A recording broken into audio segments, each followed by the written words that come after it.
I'm Leonard Riggs, and welcome to my podcast, From My Head to Your Ears.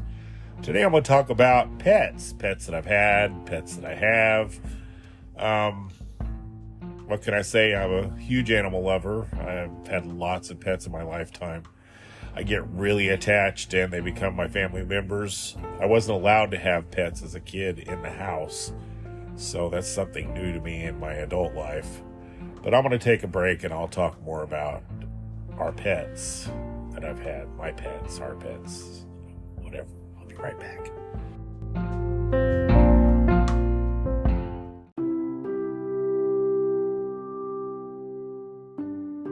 And I'm back. I'm Leonard Riggs, and I'm talking about pets.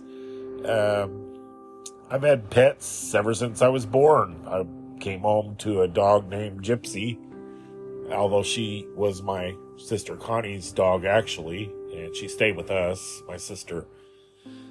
My oldest sister lived back and forth with her, my dad's first wife, and us, so her dog Gypsy stayed here with us, and she was already pretty old when I was born, and she was an outside dog, so we weren't allowed to have pets in the house. My dad just didn't believe in it, although he was a huge animal lover. I never understood why he didn't want dogs in the house. He was also a bit of a germaphobe, and that probably played a factor in that. But I was never allowed to have pets in the house other than fish, which I didn't really have fish. My sister Cindy did. But the first pet that I can remember us getting brand new was a duck named Chi-Chi, a white duck. And my dad bought him as a duckling. And in the beginning, we were allowed to have him in the house. He was a little tiny thing. So my sisters made him a little house out of a box and made it like a little duck house. And he was loved by all of us. It's funny how a wild animal gets domesticated by human love. It goes to show you how much love can change things. I really think he thought he was a dog and was treated as such. And of course, we got him at Easter of 1971. I want to say we got him before my sister Lori got married. And, yeah, I believe that's correct. And, he became a part of our family almost immediately. And he was quite the character, he was. And as he grew, though, he grew a lot and actually grew taller than me, and we didn't keep him in the house, obviously.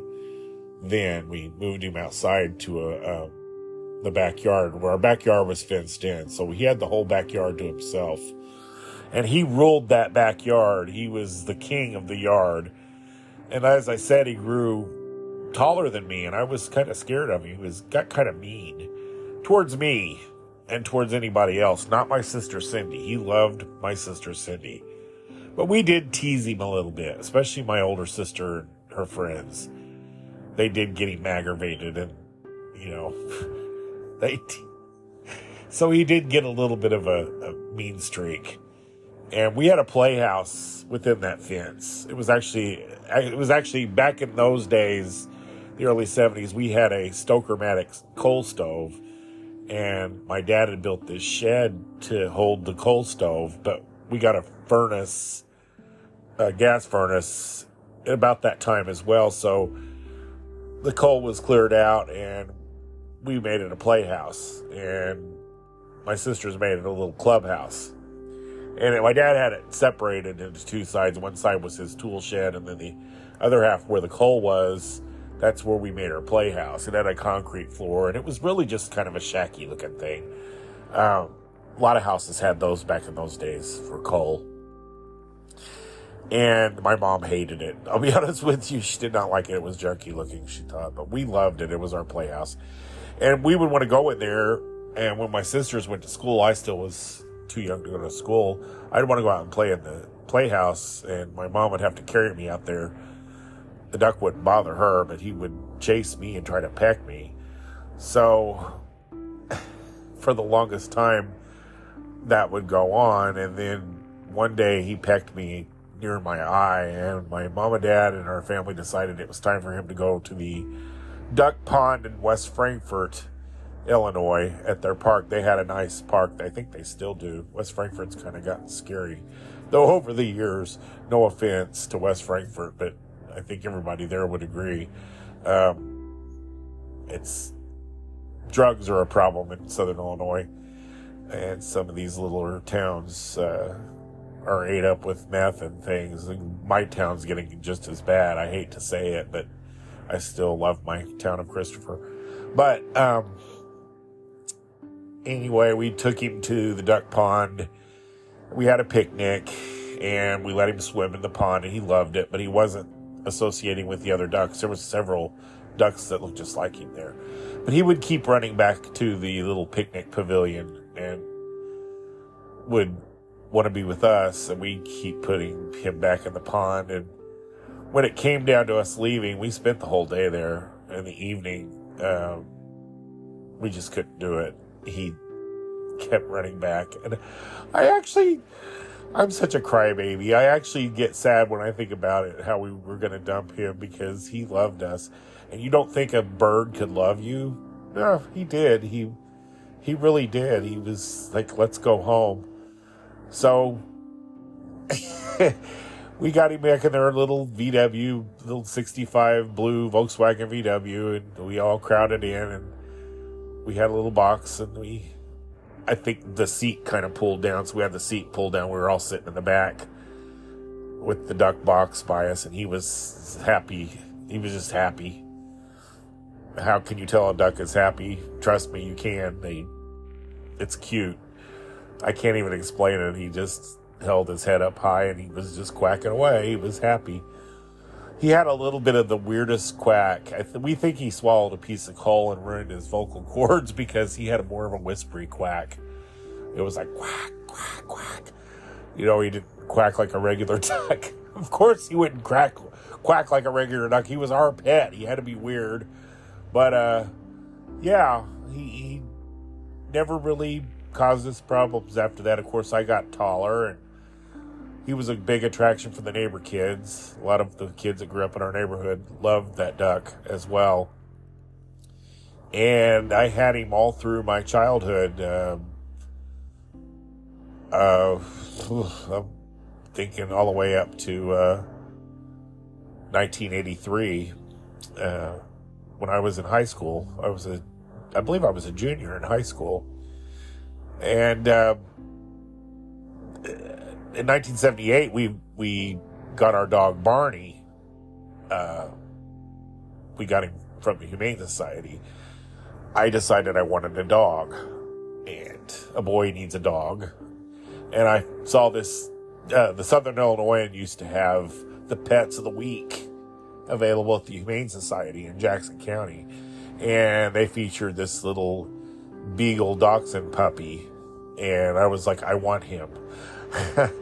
So my dad and mom agreed, and we went to I can't remember where that was. I was thinking it was out past Carbondale, maybe Murfreesboro area. I don't remember.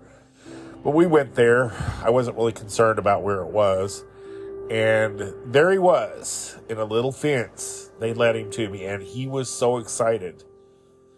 And he picked us. We didn't pick him, but I was already wanting him, and that was funny. It was like destiny. And I immediately named him Barney, because that's what I wanted to name the dog. And that's the name that came to me when I looked at him. And I remember the lady at the Humane Society saying, that's a perfect name for him. He looks like a Barney. And, of course, that was before the purple dinosaur, like, for you youngsters listening. I was 11 in 1978, going on 12. We got him in October of 78. So I would turn 12 a couple months later in December.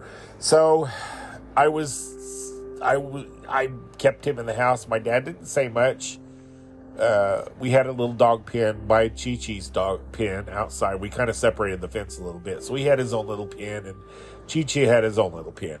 So we had him outside, and I didn't like that, and I would sneak outside. We got him on a Saturday, so I sneaked outside and grabbed him and brought him in on the Sunday morning, and I laid on the couch and I cuddled up with him and snuck him in my bedroom and put him under the covers.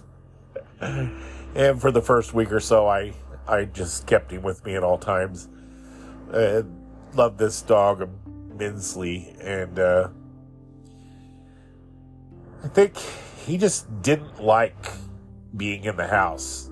I think beagles aren't house dogs. They really aren't. So he went on a little adventure and took off away from me and scared the Jesus out of me. Ran around. Finally, he came back, and I brought him in, and he threw up. He didn't like being in the house, and he kind of growled at me a little bit.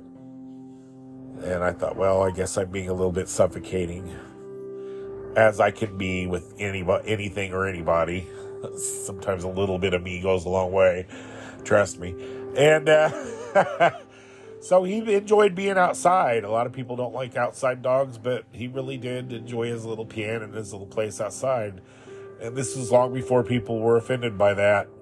Now you don't put a dog outside of any kind. You keep him in the house. And there's more of an awakening of animal rights now than there was then, but we didn't think we were doing anything wrong.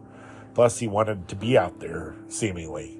So anyway, he lived outside. My parents, like I said, my dad wouldn't let us have animals in the house. So we had Chi-Chi and Barney all the way up to the 80s, and Chi-Chi died on Christmas Day, 1983. It was a very cold winter, and he was pretty old by duck standards by then. I think he was 12, just about to be 13, and he froze to death on Christmas Day, and that was horrible. It really ruined our Christmas that year. Me and my sister cried at the table, and she said the infamous line, "I'll never be able to look another duck in the face." There's nothing like laughing and crying at the same time. What was that from that movie, Still Magnolias? That's her favorite emotion. Trudy's favorite. Trudy, what was her name? Dolly Parton's character said that's my favorite emotion. Laughing through tears. Yeah, well, that wasn't really that funny, but it was. I don't know. But he was brought home on Easter and died on Christmas. So, yeah. And then we had Barney for, let's see, all the way to 1987. So we had him 9 years, and he passed away. He got loose, and someone apparently hit him with something, or he got hit by a car. We're not sure, but he came home really damaged. He had gotten loose out of his pen, and he had a big knot on his head. And before we could take him anywhere, he passed away 2 days after Christmas. So, died on December 27th, 1987. And at that point, when my mom and dad went to bury him, I couldn't go, and I couldn't do it. I couldn't look at him dead. I didn't want to. I still remember how protective I was of him. I was that way throughout his life. But as it was, both my duck and my dog, my sister Cindy has more of a gentleness with animals than I did.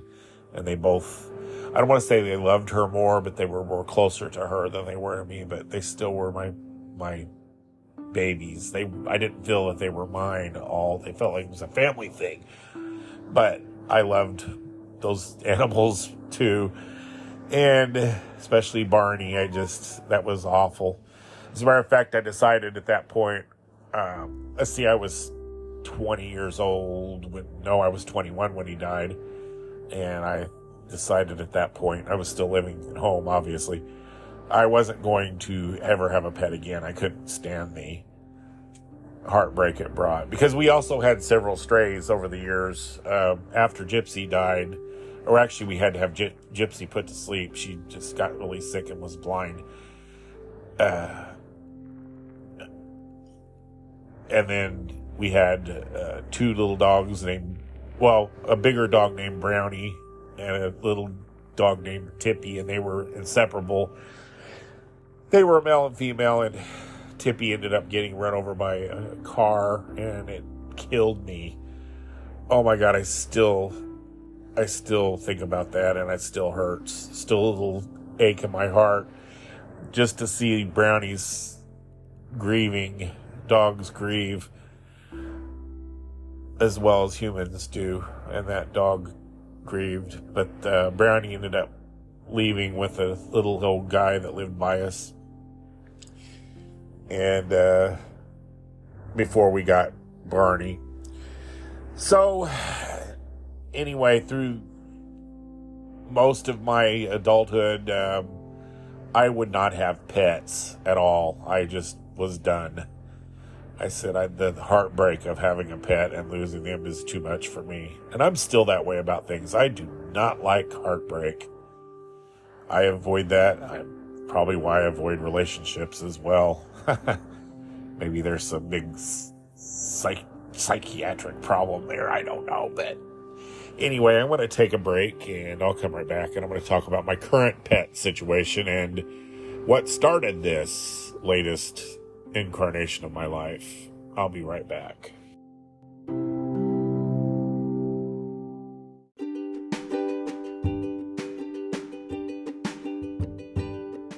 I'm back. I'm Leonard Riggs, and this is From My Head to Your Ears, and I'm talking about my pets that I've had throughout my life.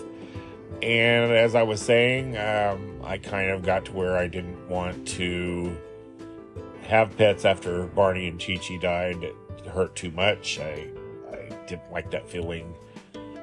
There's nothing like the heartbreak of losing a pet, and people don't really understand when you lose a pet. There's a lot of people that don't feel the way we do as animal lovers. So they're just animals. I don't ever feel that way. They're family members and they're friends. So, I don't like it.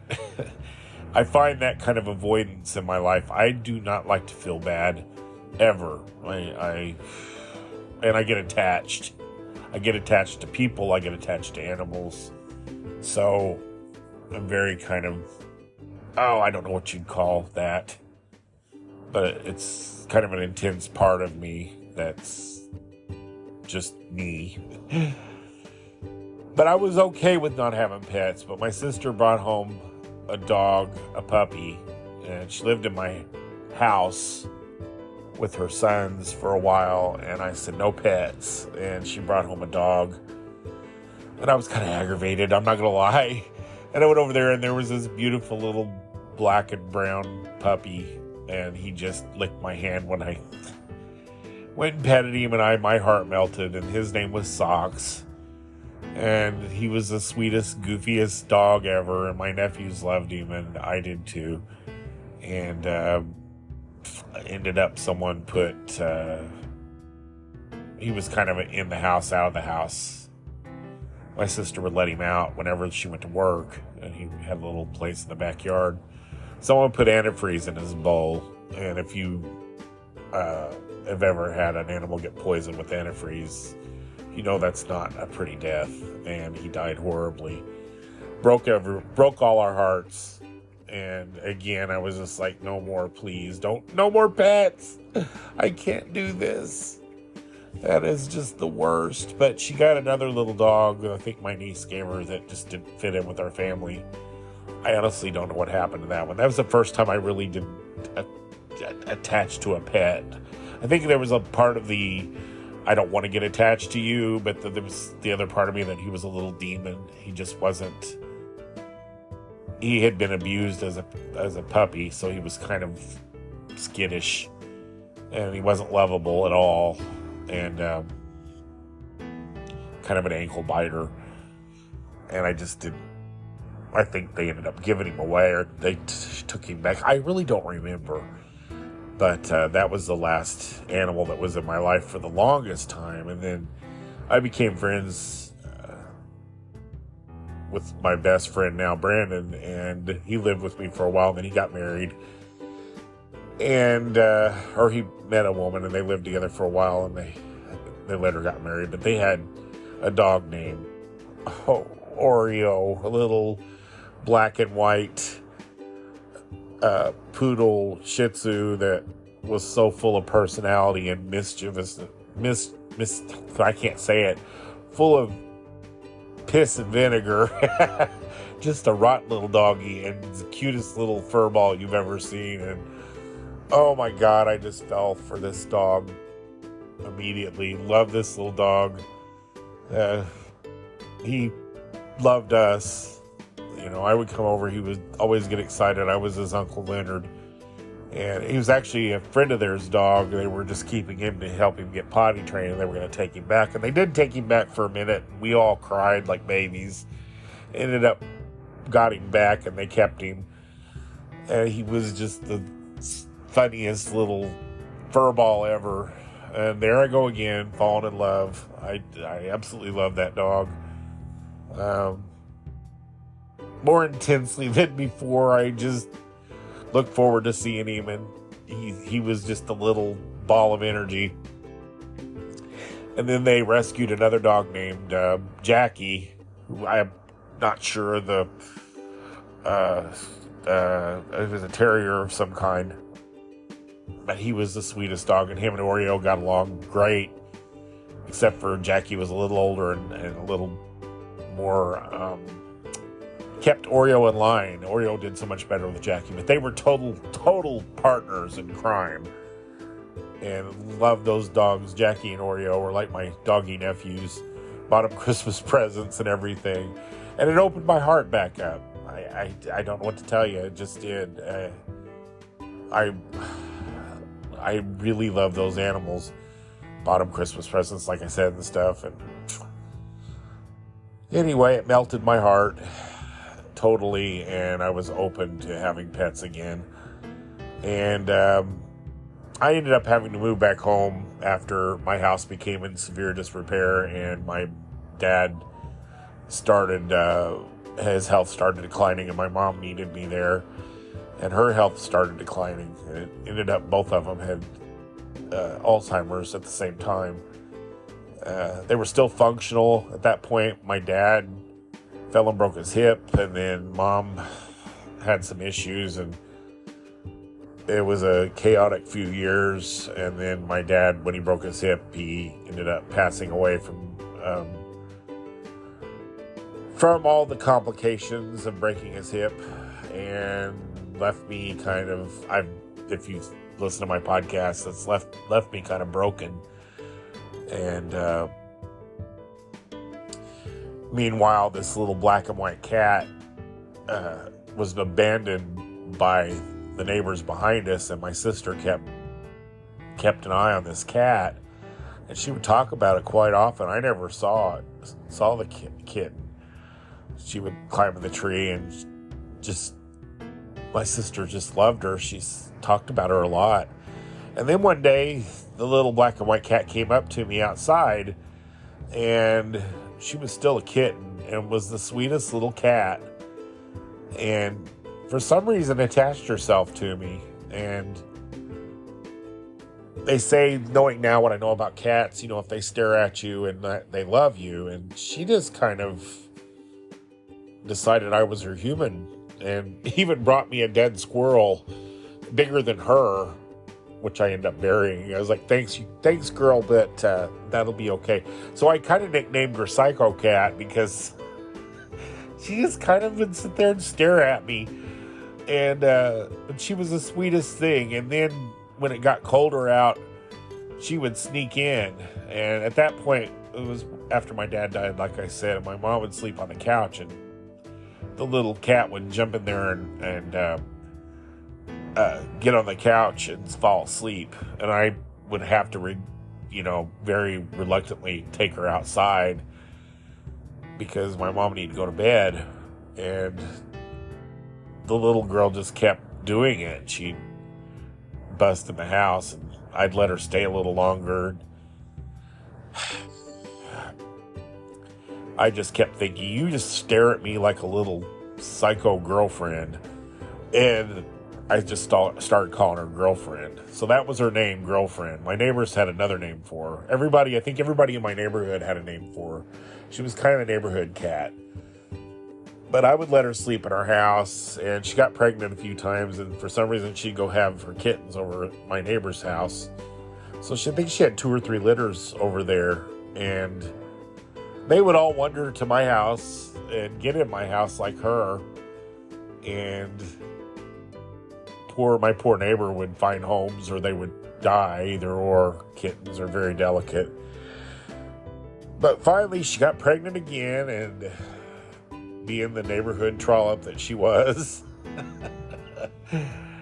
it was still cold, but it was March, and she had gotten in the house and I didn't know it. And I have a bedroom in the front that we don't use. It was full of stuff. It's kind of a junk room, and I had no idea. She would push the door open and go in there, and she had her kittens in the closet, and I didn't know it, and I didn't let her out, obviously, and then she'd appear. Oh, well, how did you get in the house, girl? We'd feed her, and then she'd disappear again. Well, finally, I don't remember who figured it out. She's going to that bedroom, and we figured out she had kittens in there, so I finally saw them, and they were adorable. That, by the way, the time frame of that was not a long time. It was maybe a week or so, maybe a few days. I don't think it was even a week before we discovered the kittens. So I'd keep an eye on them, and she took the best care of these cats. There was 4 of them. There was 2 males and 2 females. And my niece came home for Easter, and she went in and picked them up and brought the first one to me, this little brown tabby kitty that was adorable. She had little stripes on her, and she just was so sweet. And she kind of got the other one too, which was looked to be a calico, I think was the other female, with a little pink nose. And then there was the 2 males were a little less reluctant. They were kind of reluctant to be picked up, so I met them later. So finally they started wandering out into the house, and oh my God, they were just the most beautiful kittens I'd ever seen in my life. And the other male was this little white-chested gray cat with the most beautiful stripes on his body, and the other one was more of a solid brownish gray. I don't know the color, with the prettiest eyes, and I called him Buster Brown, and he was feistier than hell. I loved that little kitten. But the little brown tabby kitty was kind of scrawny and weaker than the others, and I would pick her up and cuddle her all the time, and she just would cuddle with me and lay on my chest, and I thought, I'm just going to take a nap with her. So I'd come in here and I put on the Xanadu soundtrack, and especially the song Suspended in Time by Olivia Newton-John. She would purr and go right to sleep. And one day I just looked, because I was looking for homes for these kittens when they got old enough, and I decided then and there that this is my cat. I can't give her up. She's little and she's in love with me, and I'm in love with her. So I thought, I'm naming her Olivia after Olivia Newton-John. So I did. And honestly, I ended up calling her Livy, of course.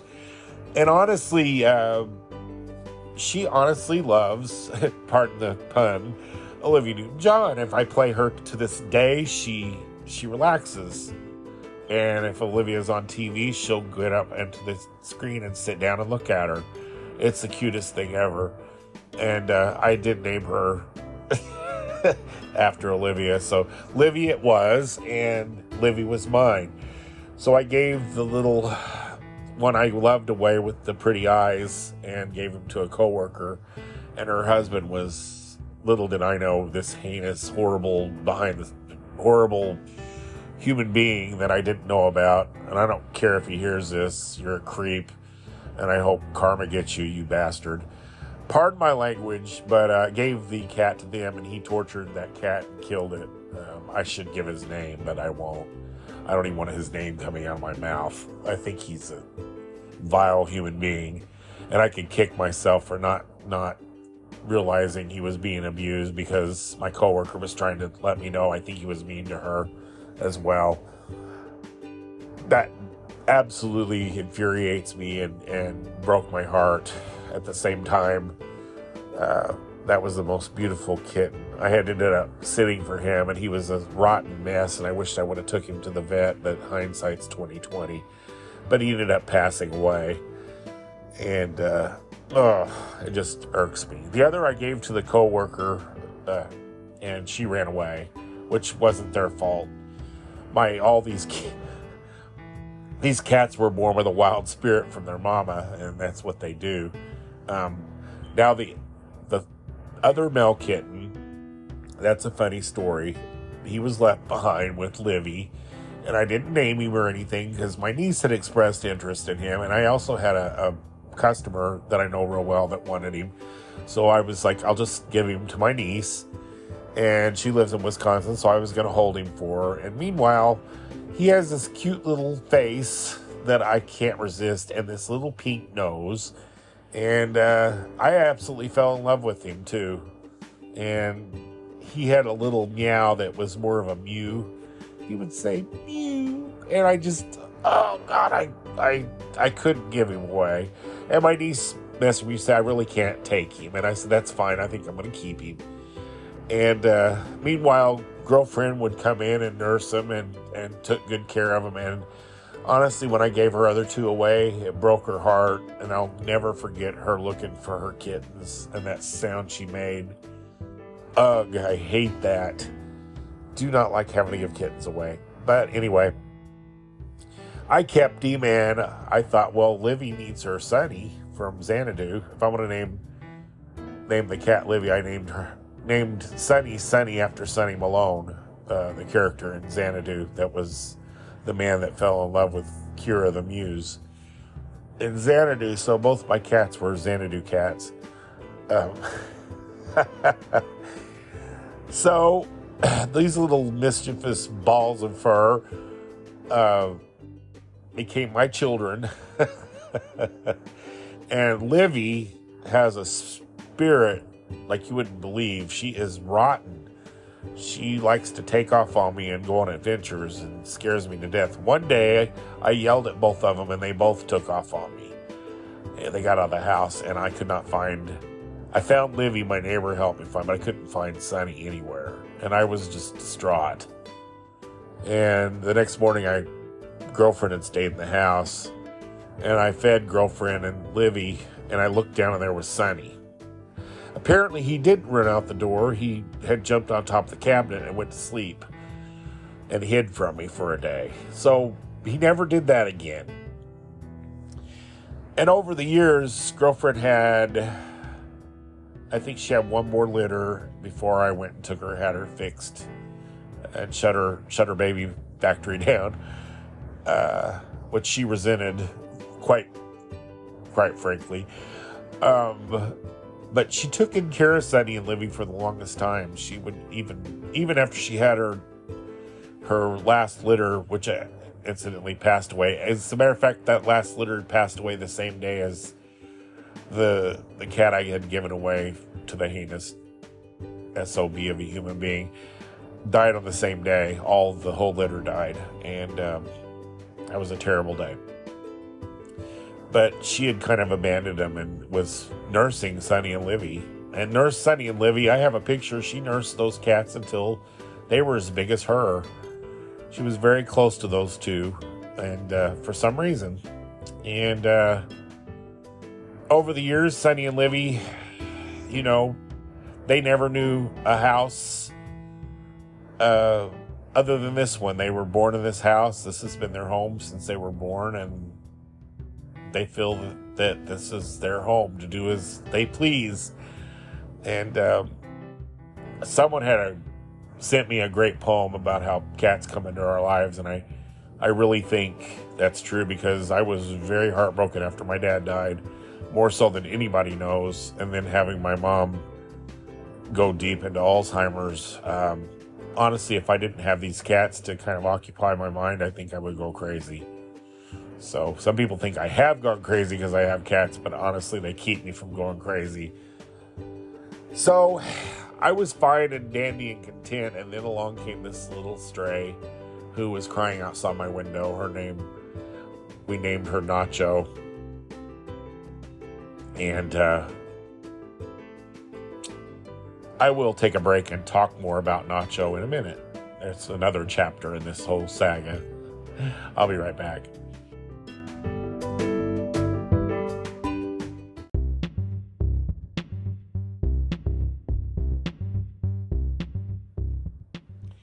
And I'm back. I was talking about my animals, and I mentioned that Nacho had wandered into my life. She was this pretty little tabby cat with a very striking orange mark on her head that looked like a Cheeto. And she was the sweetest little thing, and I was feeding her outside. She didn't want to come in. She was scared of my other cats. My cats, Sunny and Livy, were absolutely fascinated by her. They would stare out the window at her. And she lived in this bush. She just made it home in the bush by my house, and she would crawl under the house. So she stuck close by, but when she grew old enough to be in heat, cats from all over the place had come here. Girlfriend did not like her at all and was quite mean to her. So for the longest time, the little cat would just live horribly. Excuse me. And she ended up getting pregnant, and she had her kittens 2021, the end of April of 2021. And I had made a little home for her out of a tote box. I cut a hole in it, and I put blankets in it, and she had her kittens in there. And that was the first time ever she had them right when I got home. It's like she was waiting on me. I came home, and she was having those kittens. And I reached down, and I was petting her while she was giving birth, and she looked up at me so lovingly, and I comforted her while she was having them. I understand cats don't feel pain when they give birth. That's what I've read. So she was very calm and very content when she was giving birth. And then after she gave birth, I was trying to count how many there were. I think there was 5, 6, or 7 cats. And there was one yellow and white cat that I immediately fell in love with. And I'm like, no. But I love yellow and white cats. They're beautiful animals. And I had worked real hard to protect her from the other cats. I couldn't bring her in. So I tried to move them to my porch. I have a covered-in back porch, and I moved her out there. Of course, it was actually kind of warm since the end of April, so that was a good thing. So she had moved them on me and hid them, and I couldn't find them. And I searched for a few days to find them, and she ended up and moved them into a box that I had on the porch. And I think my neighbor saw them. So anyway, I got them out of the box, and I found the little yellow cat deceased, which was horrible. But the others I bought a pen for and put them in and let her in to feed them until they were weaned. And unfortunately, Nacho got a bad infection in one of her teats, and luckily the cats were already weaned, so I started feeding them kitten food. And Nacho got increasingly sick. My neighbor helped nurse her, put some medicine on her, but she disappeared on me for a while. And here I had these 5 kittens, little stinky diarrhea kittens, on my back porch. And I was very careful. I was trying very hard not to get attached to them, but they were so rotten and full of personality that it was very hard not to. So I found a home for 2 of them as they were weaned and gave them away. And then I had the 3 left, and they would constantly get in my house, and it was a nightly ordeal of dragging them back outside. And my Sonny and Livy, Sonny was way more caring than Livy. Livy's very territorial, and she did not like these kittens, and she'd constantly smack at them and hiss. And they were just little demons, adorable little demons.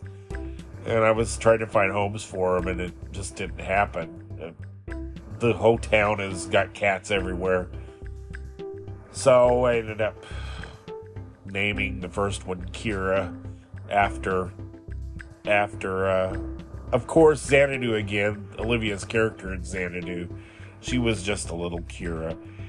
And then there was a male and a female, and the female looked just like Nacho. She had the same marking on her head, but she was furrier. And at first I called her Miss Kitty.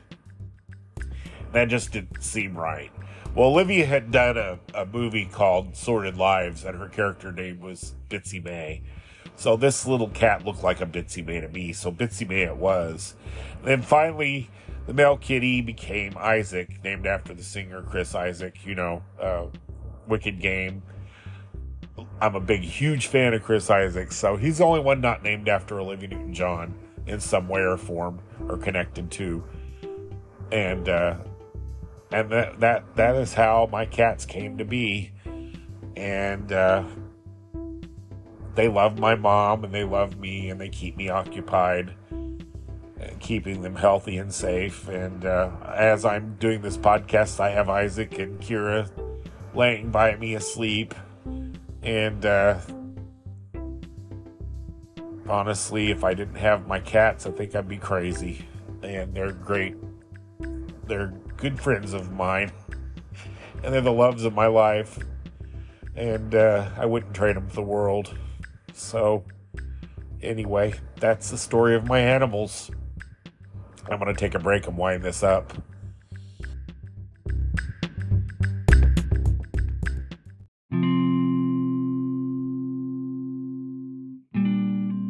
I'm back. I'm Leonard Riggs, and I was talking about my pets, and I'm winding this down. I'd finally like to say that these animals, especially my current animals, have provided me with a lot of love and support, and I don't know what to do without them. They take care of me in ways that only animals can. That they provide comfort and emotional support, and they calm me down sometimes, even though they do drive me crazy at times. I don't know what to do without them, and I'm glad they're here in my life. And they're wonderful. I would also like to say that my little Oreo, Brandon and Amber's Oreo, passed away a few months ago, and God love him. They moved to Missouri, and he was 400 miles away. So I will love that little doggy forever and never forget him. I have to learn that there'll be a time for these animals to pass too, and I'll just have to accept it. I accepted my father passing, even though it broke my heart.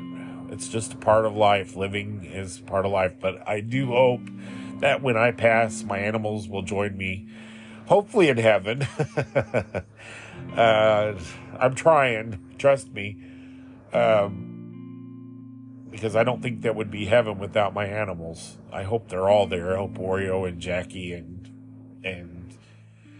Chi-Chi and Barney and Gypsy and all the rest are there waiting on me. Because like I said, that wouldn't be a great place without the pets we have. They say that they don't go to heaven, but I'm not going to believe that. So anyway, love your animals, and don't be ashamed of it. And I'm Leonard Riggs, and this was my podcast from my head to your ears, and I will talk to you in the future again, hopefully soon. Thank you for listening.